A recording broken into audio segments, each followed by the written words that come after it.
Salut à tous, ravi de vous retrouver sur Direct Course. La sixième étape du Grand National du Trot aura pour cadre en ce mercredi 2 juin l'hippodrome de Laval en Mayenne. Voici tout de suite ma sélection pour cette épreuve qui servira de support au pari à la carte. J'ai placé en tête deux protégés de Jean-Michel Bazir, à savoir le 4 Val Royal, qu'il ne faut surtout pas juger sur son dernier parcours à Vincennes, où le cheval a été retardé par un mauvais départ. Ensuite, il a prouvé sa forme en retrait. Il sera cette fois-ci déféré. Il retrouve à son sulky son entraîneur Jean-Michel Bazir, et à mon avis dans ce lot, c'est un lauréat en puissance. En tout cas, c'est une première chance, une bonne base de jeu. On lui posera son compagnon d'entraînement, le numéro 12, Vinci de l'Abbaye, qui n'est autre que l'actuel leader de ce tournoi. Un cheval qui doit cette position de leader notamment grâce à son succès enregistré le mois dernier dans l'étape disputée au Croisé-la-Roche. Une confirmation est ici attendue, d'autant que Jos Verbeek, qui sera son partenaire, le connaît sur le bout des doigts. Le numéro 10, Triskel Pacha, un cheval confirmé à ce niveau. Il compte déjà 3 victoires et 7 places en 15 tentatives dans les quintés. Certes, il n'a pas gagné depuis plus d'un an, mais dans ce lot, c'est une bonne chance, d'autant qu'il vient de prouver sa forme dans le bien composé prix du Gâtinais, où il s'est classé 3e. Le 8, Urfé-Jallery, on la connaît bien, c'est une excellente droitière, moins performante corde à gauche, mais en dernier lieu à Vincennes, elle s'annonçait dangereuse lorsqu'elle a été gênée dans le dernier tournant, avant de revenir bien finir. Preuve de sa bonne forme. Dans ces conditions, même si elle aurait une meilleure chance corde à droite, il ne serait vraiment imprudent de la placer loin d'une sélection, car elle a le potentiel pour accompagner de tels adversaires. Le numéro 11, Athos des Elfes, il fait partie des meilleurs de sa promotion, il l'a prouvé à maintes reprises. Il compte certes 2 disqualifications en autant de sorties sur cet hippodrome lavallois. Cela dit, il devra afficher des progrès sur sa course de rentrée effectuée dans l'étape du Croisé-la-Roche. Mieux vaut donc s'en méfier et commencer à le suivre de très près. Le numéro 3, Aliénor de Gaudrel, qui a pris la 6e place de l'étape disputée courant avril sur l'hippodrome de Lyon-Paris, et ce, en dépit d'un mauvais parcours le nez au vent. Jument régulière, elle doit également figurer à l'arrivée de cette compétition. C'est le numéro 3, Aliénor de Gaudrel. Attention également au numéro 2, UV Vering de Gite. Ces deux dernières sorties publiques se sont soldées donc par 2 places de 3e. La dernière en date obtenue dans l'étape disputée au Croisé-la-Roche. Une confirmation est ici attendue. J'ai également retenu en fin de sélection le numéro 17, Viking de Val. Il fait partie des meilleurs de sa promotion. L'été dernier à Vincennes, il a pris la 3e place, si je ne m'abuse, du critérium des 5 ans. Malgré son handicap initial de 50 mètres, il peut venir chercher une belle allocation et pourquoi pas s'immiscer dans le quintet gagnant. Attention donc au numéro 17, Viking de Val pour un accessite.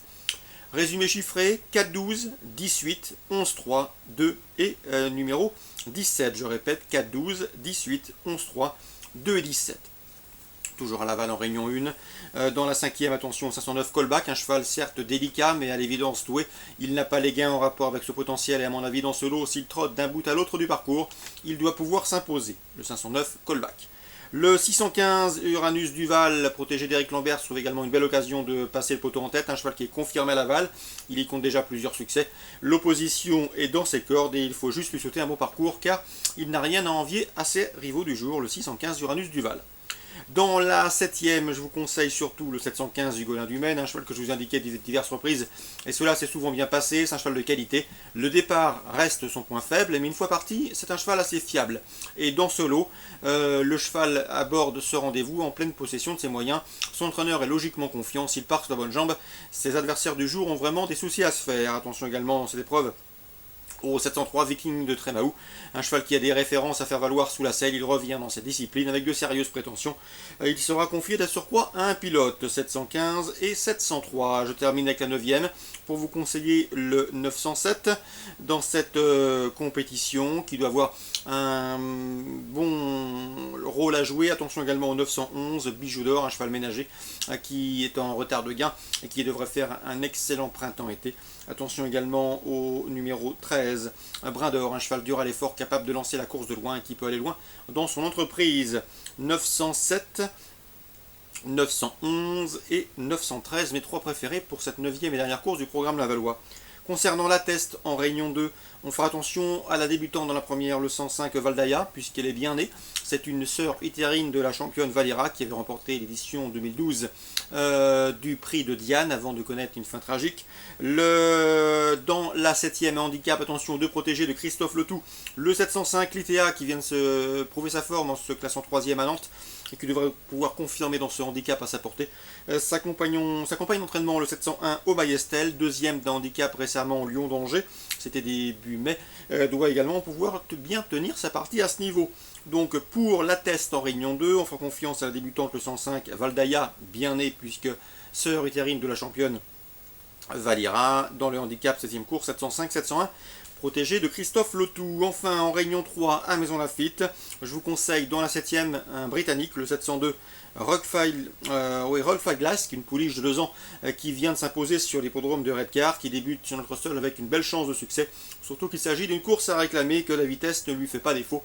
Elle ne sera pas dérangée par ce parcours réduit. Donc attention au 702 Rockfield Last qui débute sur notre sol avec une belle chance de succès.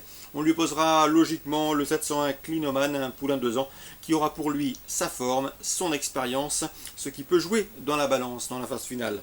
702, 701, mon choix préférentiel dans ce 7e rendez-vous, Réunion 3, sur l'hippodrome mansonien. Excellent jeu à tous, bonne journée et rendez-vous.